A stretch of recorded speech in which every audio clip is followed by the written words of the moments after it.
Good morning, this is Dr. Jibo again. Wondering if the end of computer building at home is about to happen. I'm not quite sure how to help you with that. Me either. But I've got a video I'm fixing to share. It's on this link that explains what's going on. The average cost of DDR5 is about $800. That would be the lowest you can get it, and you can get some off-brand stuff.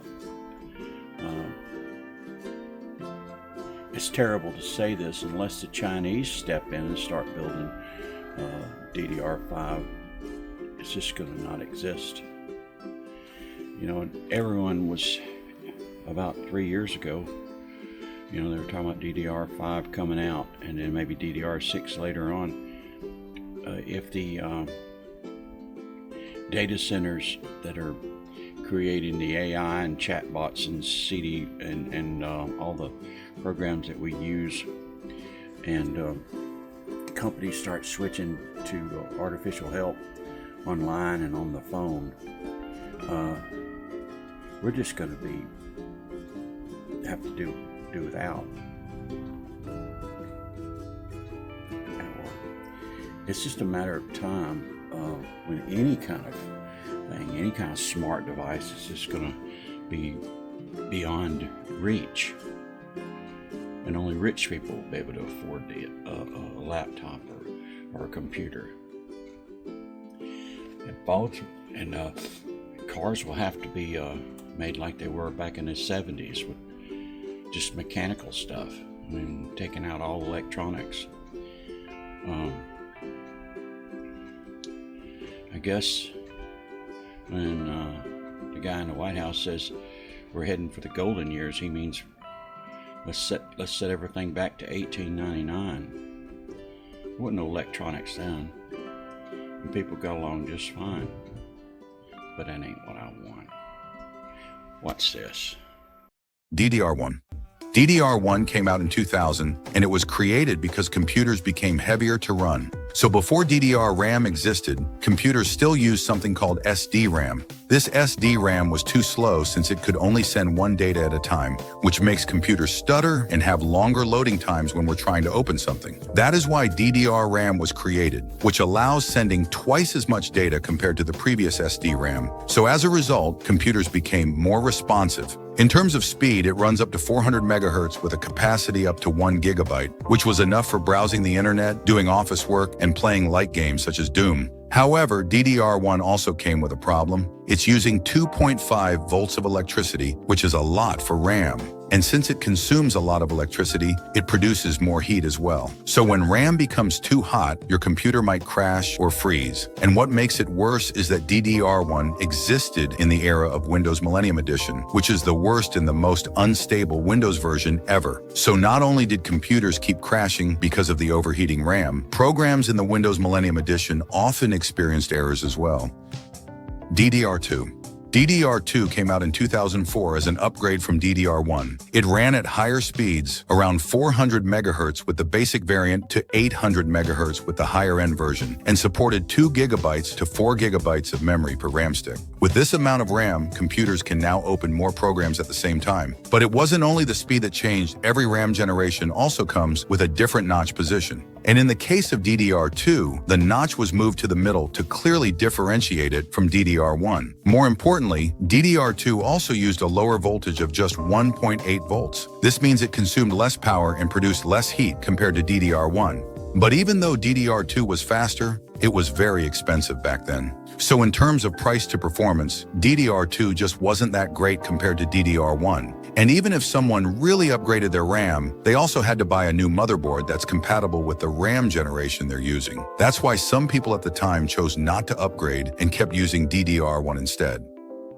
DDR3. DDR3 came out in 2007, and this RAM generation is what made computers more commonly used by normal people. This happens because the voltage of DDR3 got lowered to just 1.5 volts, which is great. So not only did PCs run even cooler, but laptop batteries could last longer as well. DDR3 also ran at higher speeds from 800 to 1600 megahertz and had a memory capacity from 4 gigabytes to 8 gigabytes per stick, which made it good for light photo editing, gaming, and heavier multitasking. But the most important thing about DDR3 was that it introduced dual-channel technology. With this feature, doing things feels more instant since 2 RAM sticks move data a lot faster instead of just 1. And not only that, this dual channel is also very useful for computers that use integrated graphics. Because unlike a dedicated graphics card that has its own memory called VRAM, an integrated GPU doesn't have its own memory. So in order to load images, render game graphics, and things like that, it will use your system's RAM instead. That's why having dual-channel RAM will improve visual smoothness and even give higher FPS when gaming with integrated graphics. But just a side note about dual-channel RAM though, it's always better to use RAM sticks with the same speed and brand. And this doesn't only apply to DDR3, but also DDR4 and DDR5. Because if you mix RAM sticks with different speeds, it will still work, but everything will automatically run at the lowest speed. And even if you try to change the RAM speed manually in the BIOS menu, your system might become unstable or crash later.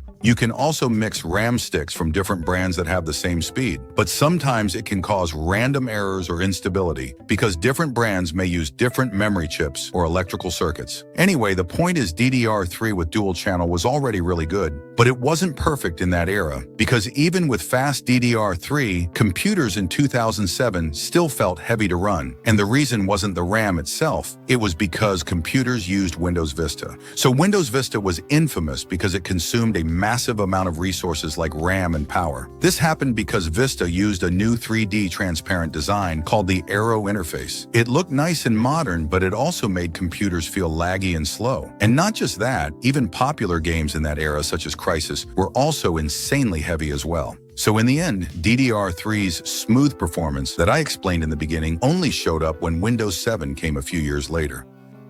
DDR4. DDR4 came out in 2014 and it became the current standard for modern computers. It typically runs at speeds from around 2,400 megahertz to 3,600 megahertz and supports much larger sizes from 8 to 16 gigabytes per stick. This made DDR4 great for video editing, programming, streaming, playing AAA games, and much more. And since DDR4 was that capable, it stayed around the longest based on its release time. It has become so common that people just keep using them. Also, unlike the previous DDR generations that had some sort of problem in their time, DDR4 can actually coexist well with the operating system and various programs of its era. And talking about programs, today there are RAM standards that we all must know to run those programs.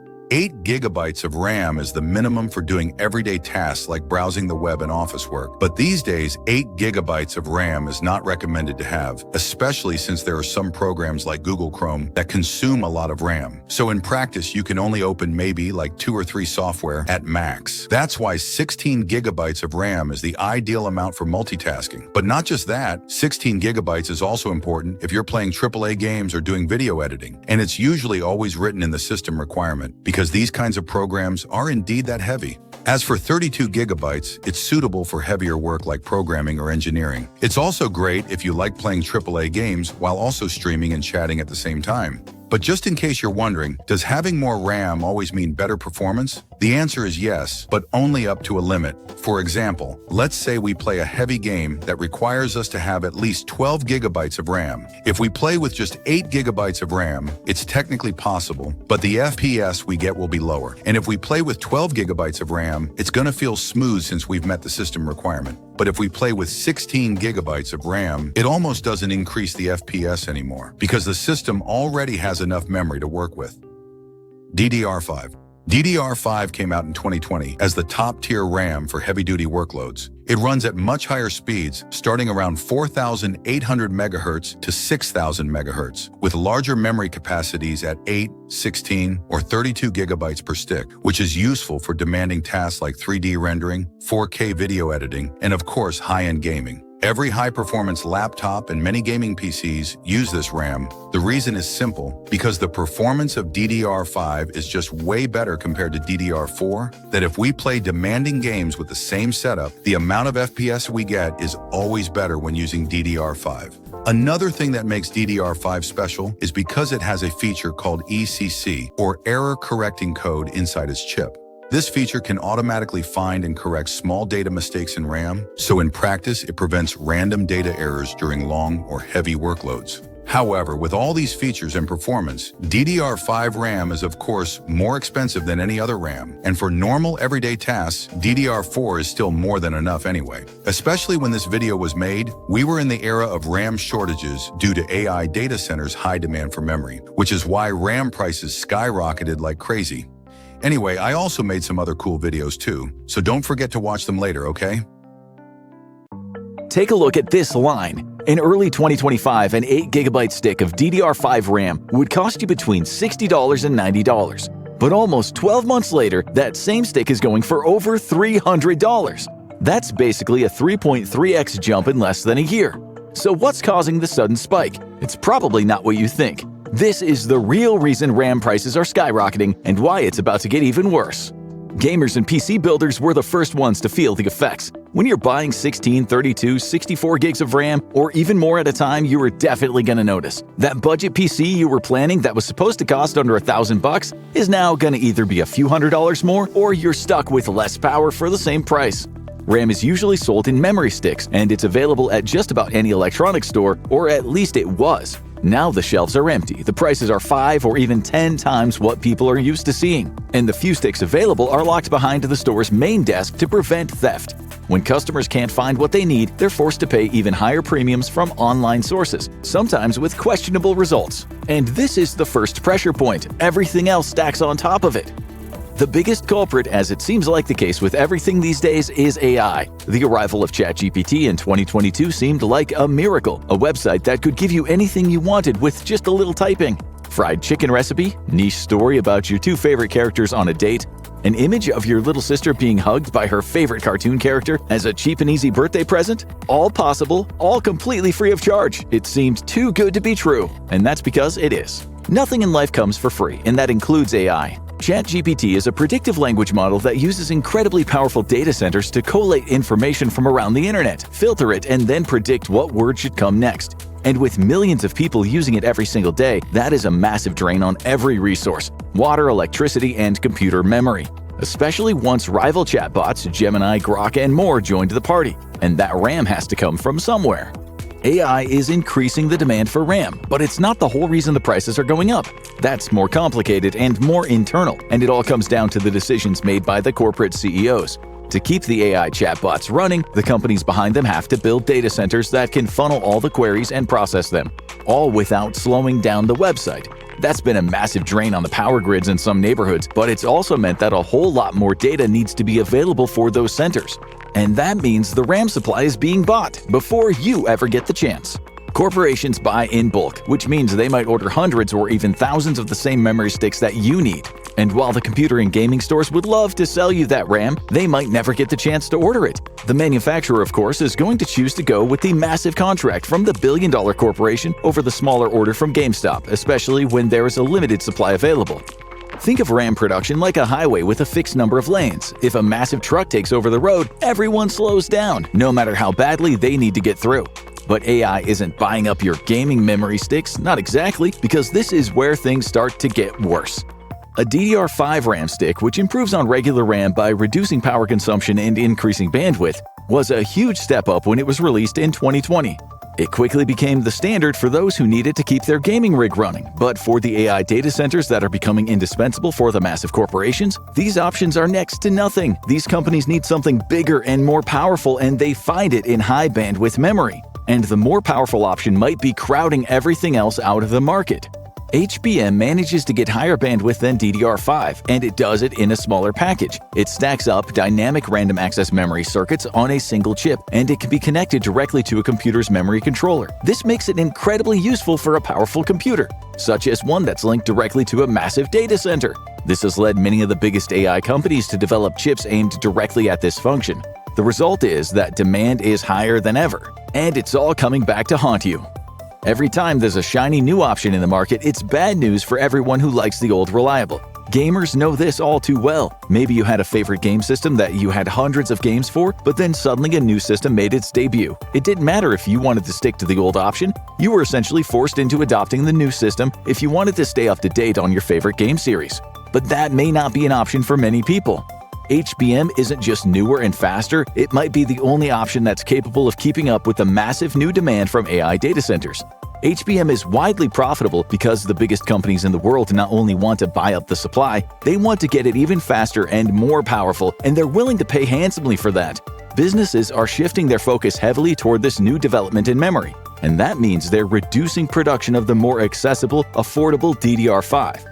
If one product earns several times more money using the same factories, the cheaper product doesn't just lose priority, it starts disappearing.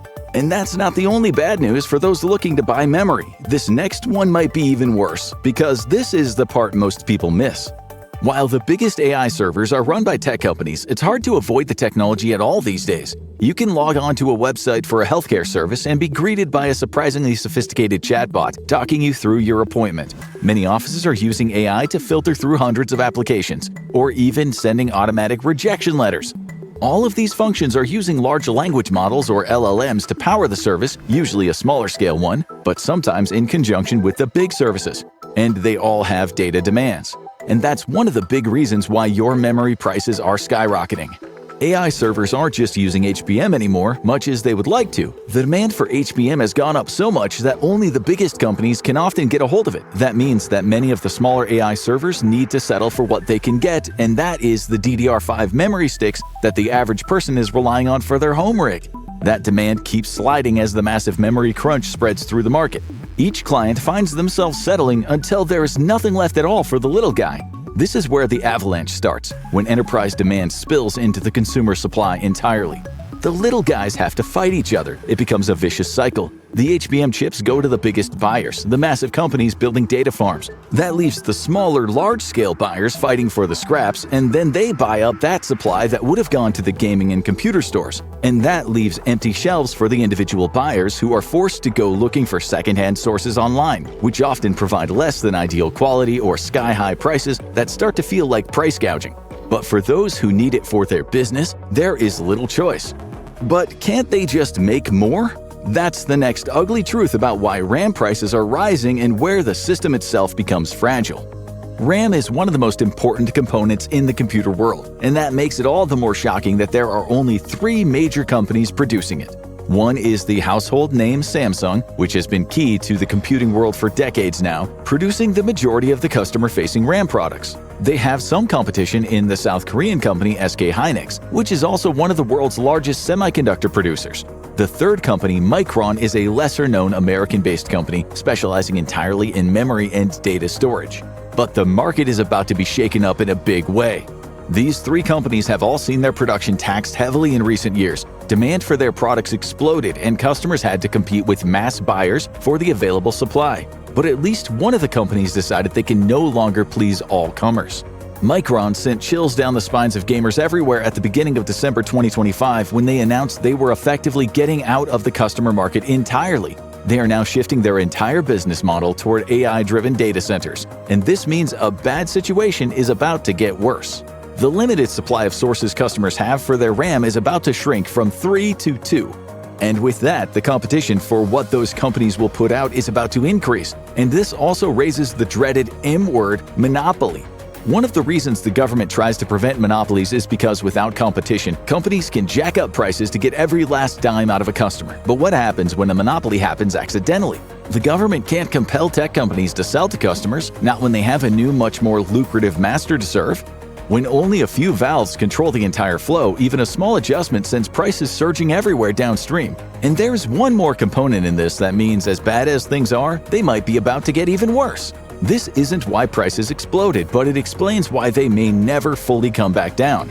There's a shortage of RAM at the moment, but that might come down to another shortage, and this could be a ticking time bomb. RAM relies entirely on one of the most powerful, versatile tools in all of computing. The semiconductor. These integrated circuits, also known as microchips, are the backbone of just about every digital product these days, and that includes memory sticks and other RAM sources. This creates a bottleneck when production is behind, and that may be about to get much worse, because those semiconductors are only made in a few places. There is one country that is the semiconductor backbone of the world, if you consider it a country. Taiwan has turned into a tech paradise despite its independence still being hotly contested by China. Today, the small island nation produces over 60% of the world's semiconductors, and it's the key in supplying companies like Apple and AI powerhouses Nvidia. But that could change in a hurry. If China invades, the entire world's supply of this vital tech component could be in danger, and things go bad in more ways than one. China no doubt hopes to capture the production facilities, gaining control of the supply chain. It's not clear if this invasion is likely to happen anytime soon, but China has been gaming it out for some time, and so has the rest of the world. This is so much of a threat that many Western analysts have suggested destroying the factories in the event of a Chinese invasion, to ensure that if we can't get the chips, China can't either. One way or another, this is an apocalyptic scenario for the global computing scene, one which the big guns are trying hard to avoid. There has been a big rush to expand semiconductor production in recent years, with China stepping up its own pipeline and South Korea and Japan getting in on the game. However, a war could just as easily disrupt their own production. The US has been moving some of its own production back home for greater security, but it'll be a while before production levels hit a point where it could make a dent in the market, and unfortunately this is happening just as demand increases and sends prices sky high. And it's not likely to be resolved anytime soon. The demands for RAM are continuing to build, and they're not likely to slow down anytime soon unless some politicians have their say. Some US lawmakers have advocated for a national moratorium on data centers as part of an anti-AI push, although it's unlikely they're thinking of the gamers here. However, both sides of the political spectrum have largely embraced tech advancement, including AI, which means that the little guy will likely continue to get squeezed out of the RAM market unless they have deep pockets. Taken together, those forces don't just raise prices, they lock them in. Limited capacity, redirected production, concentrated suppliers, and AI demand colliding all at once. That's why RAM didn't just get more expensive, it snapped.